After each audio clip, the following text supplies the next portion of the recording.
You are getting ready to listen to the voice of Dr. Rhadi Ferguson, 2004 Olympian, four-time national judo champion, Brazilian jiu-jitsu black belt, author, speaker, and coach. Hey, what's going on, man? This is Dr. Rhadi Ferguson, and welcome to another edition of Coffee with Rhadi. I want to make sure that my headphones here aren't turned on so you guys can hear me well. Make sure my stuff isn't on.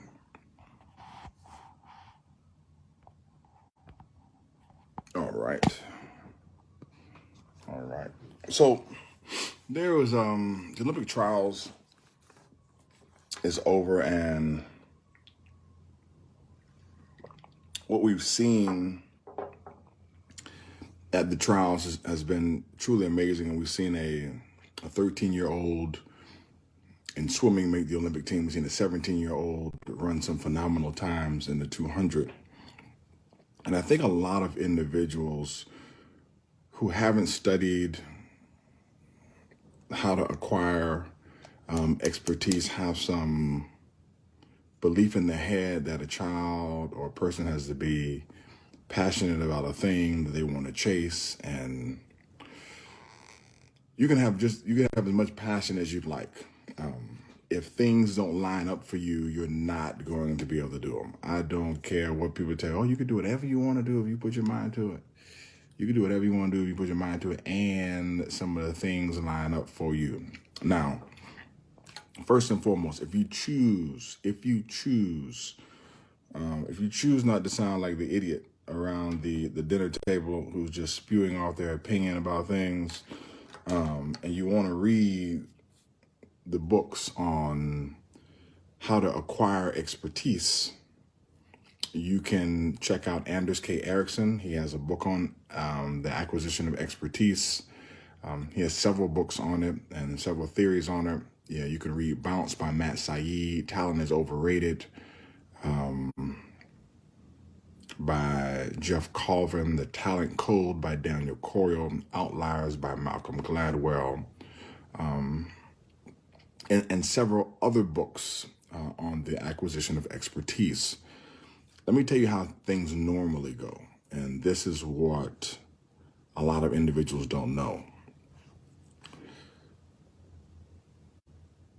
More often than not, the parents choose at birth what the child is going to be focusing on. When it comes to chess, if you look at the studies, both parents agree, which is also, there are certain sports where you really need to be in an environment. It doesn't have to be marriage, but even if you're co-parenting, you have to be in an environment where both people or both parents agree on the forward progress of the child or the children. Otherwise, there's absolutely no way for the child to move forward. I want to make that point too, because and I had to explain this to my dad one day because he was asking me about, why can't you make Rufus and Rhadi do X? Why can't you? I said, man, 1 and 1 equals 2, and 1 minus 1 equals 0. I said, that's the co-parenting math, buddy. I said, so if both people agree, then we go, and if both people don't agree, then nothing happen, and that's how it is. And then you have this situation where the child gets to make decisions in their particular rearing process based upon what they want to do and what they don't want to do. It's a different dynamic. But normally what happens, if you read the research, is the parents choose, meaning like in chess, because they use chess a lot. Both parents choose that our child is going to be an excellent chess master, and they train them in chess early. Hours and hours of chess. They play chess. The children watch the kids play chess, and they play, and they get good at chess. Early, a parent chooses to put their kids in tennis. They train their kids in tennis. They train them, they expose them to tennis. They travel and they play tennis, and then they move forward and they do tennis professionally. Then there are situations where there's chance and happenstance. And Matt Saeed talks about this, where he lived in a neighborhood where people had table tennis tables in their garage, and he lived next to somebody in a small town that had a world-class table tennis player, and he was exposed early. It's like for the people who do judo, man, you can do judo and live in Utah, and you can train as much as you want to train, and you could do judo and live in a small town in Massachusetts next to Jimmy Pedro, and your forward trajectory can explode. Or you can live in California or Hawaii or in Florida, and you just have more exposure. Those things seem like chance and happenstance, and they are, but they're also based around population. So you have the forward thinking of the parents, which is how it usually happens, and you have exposure to the right mentors and the right coaches. And the other thing is this: on the sports side, on the acquisition and expertise side, it is impossible. It is impossible to acquire expertise in an area without being exposed to an expert, period. Meaning, if you want to be a world-class 200-meter runner, and you say, I want to be a world-class 200-meter runner. Case in point, we have a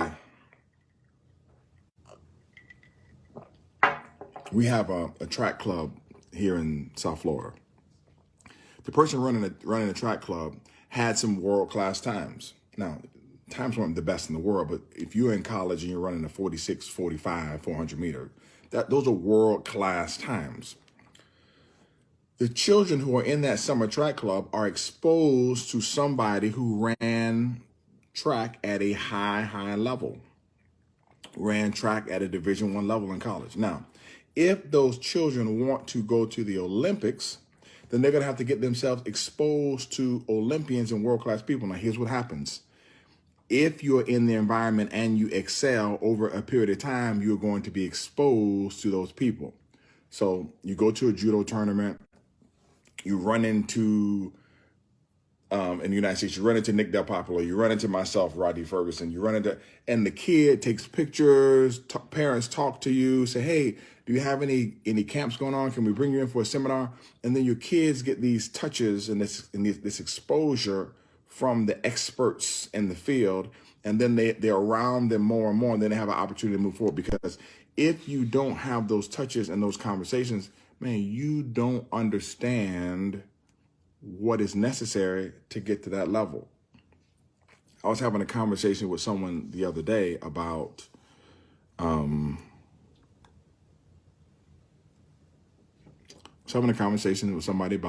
Osaka the other day.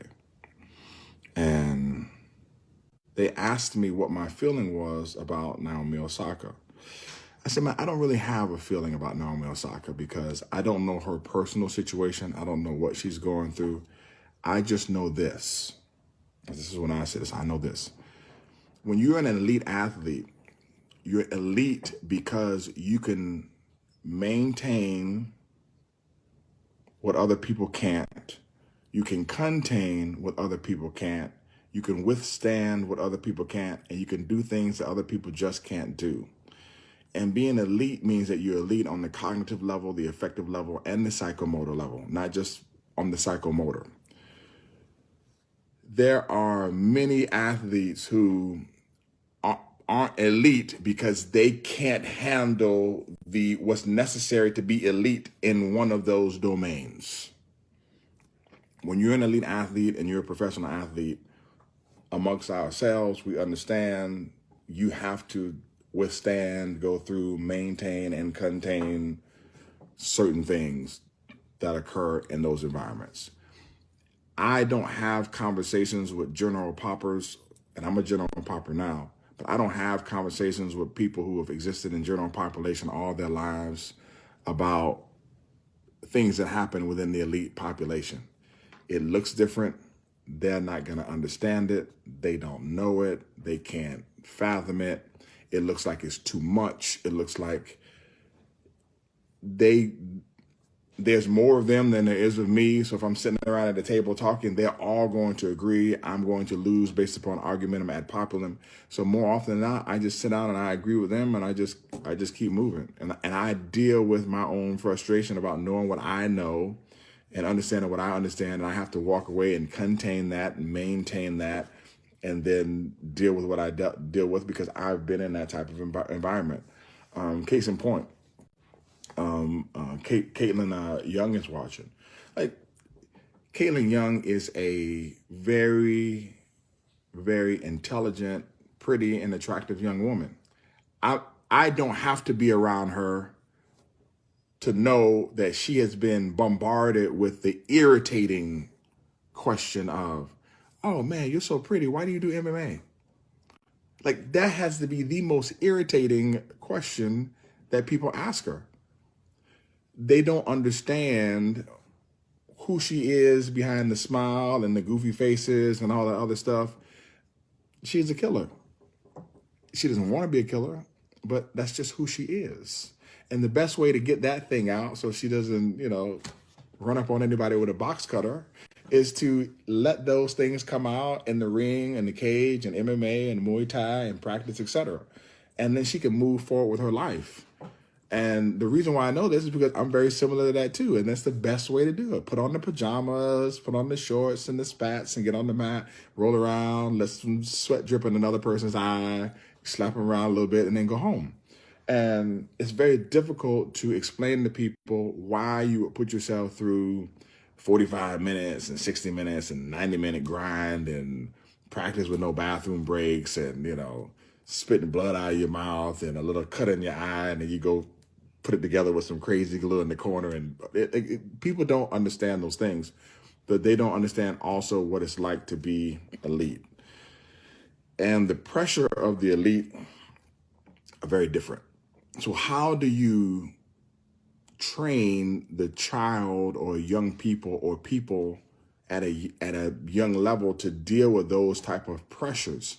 Because everybody on the periphery and everybody on the outside is going to say it's too much. They're going to say you're pushing the kid too hard, or the person needs a break, or they're going to say, aren't you worried about burnout? And let me say this about burnout. I don't believe in burnout. Now, can burnout happen? Let me tell you why I don't believe in burnout. If you get burnt out, you're not the one. I was training. I was training. I was doing good, but then I just got burnt out. No, you didn't get burnt out.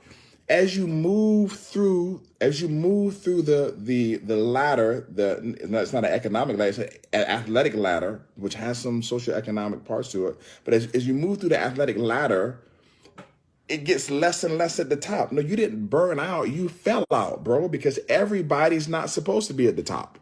I got burnt out. No, you didn't get burnt out. You didn't belong up there with those people.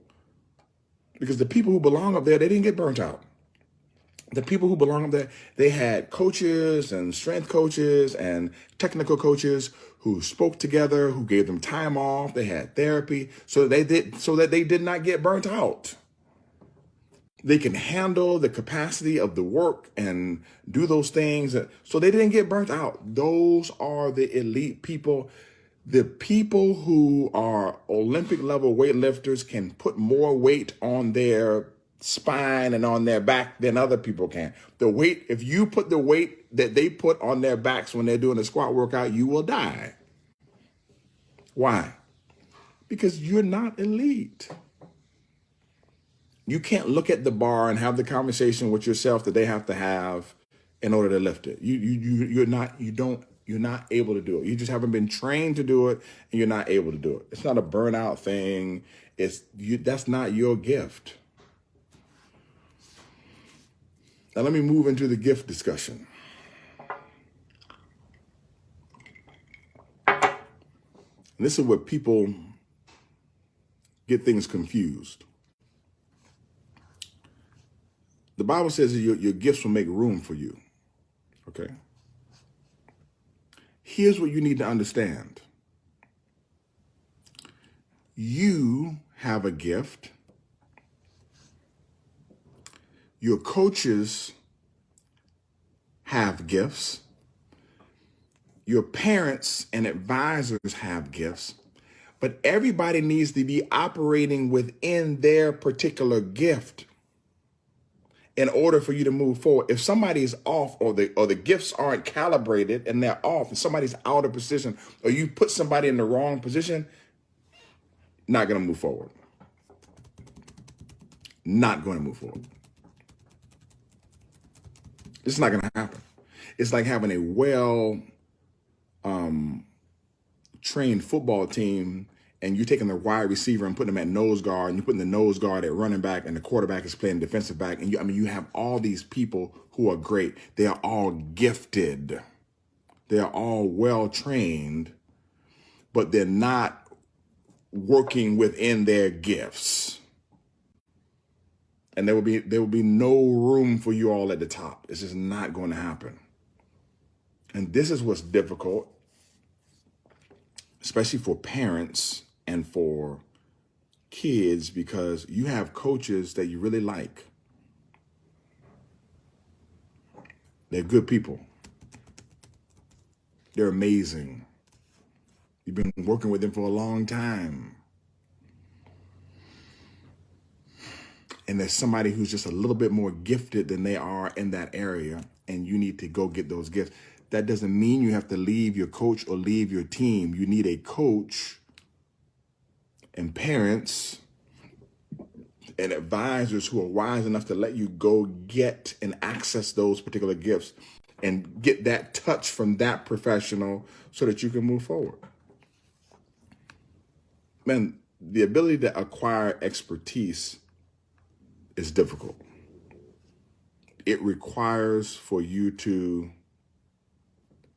open yourself up to the possibility of being hurt. It requires for you to understand discernment, where I should be and when I should be there. It also requires for you, if you're young, to have well-read parents. Oh my gosh.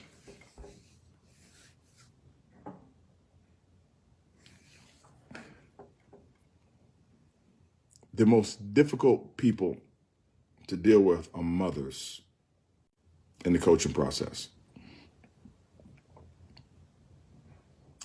And the reason being is because a mom is a professional mom.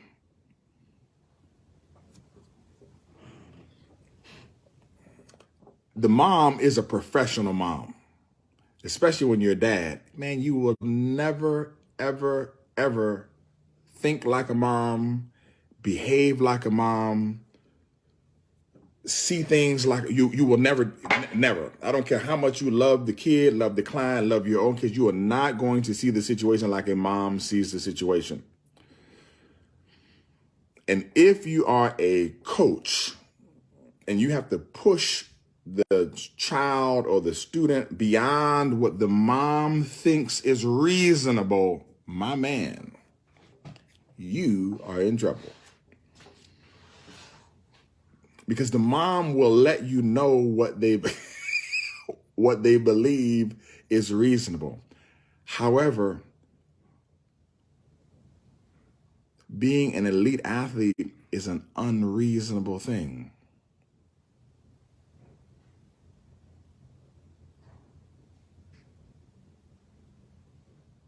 And what I've heard parents say and what mom says, that I don't want that for my kid. I just want my kid to be, watch out for it, here it comes. I just want my kid to be normal. The beautiful thing about normal is it's the step above poor. The thing about extraordinary is just the step above ordinary. So if you're striving for extraordinary and you don't get it, you'll be normal. But if you strive for normal and you don't get it, you're going to be poor.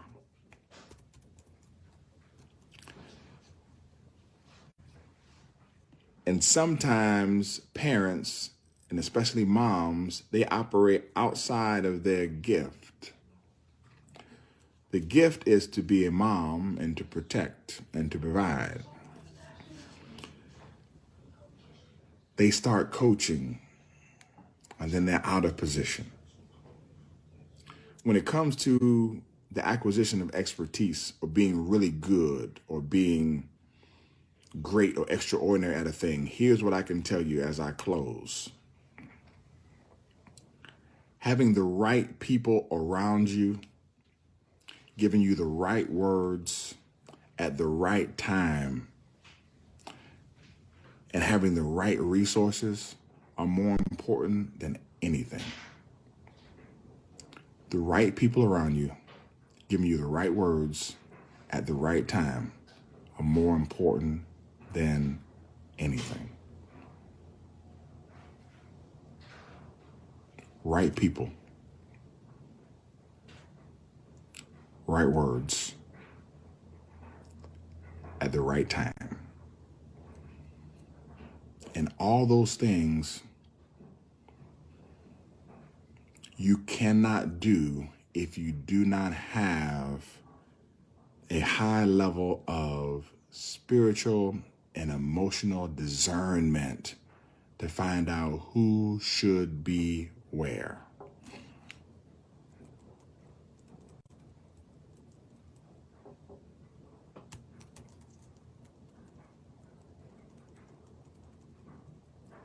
Dr. Ferguson, how do I know who should be where? That requires for you to pray and meditate a little bit.